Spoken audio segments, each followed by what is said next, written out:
थोड़ा सा आप लोगों को समझ जाऊँगा। हमारे बीच में हमारे लोकप्रिय सांसद माननीय श्री संतोष, आप सभी का इस सीता स्वयंवर में हार्दिक अभिनंदन स्वागत है। और इसी घड़ी है अपने अपने बल का परीक्षा लेने के लिए इस धनुष का भंजन करके जो इस धनुष का खंडन करेंगे उसे जानकी जी वरमाला पहनाएगी। देखते हैं अपने अपने बलों की परीक्षा इस स्वयंवर में कि कौन आज भाग्यशाली है। तो आइए इसी अवसर है अपने अपने बलों की परीक्षा कीजिए और शिव धनुष का भंजन कीजिए।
सीता को मैं वरण करूंगा।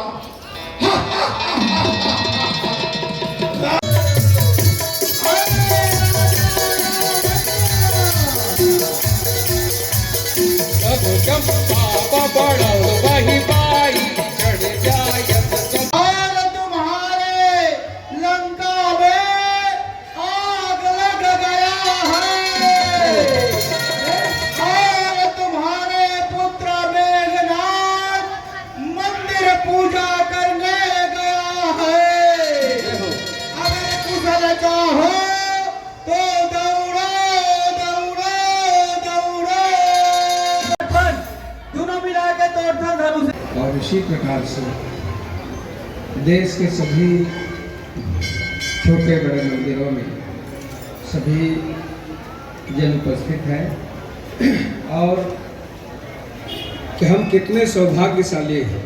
टूटा तब ये पता नहीं था कि इस तारीख को और भगवान की प्राण प्रतिष्ठा होगी। 500 साल से जिसका इंतजार करते रहे, 500 सालों तक अयोध्या संघर्षरत रहा, आज का वो तिथि, आज का वो दिन आ गया। भगवान रामलला स्थापित हो गए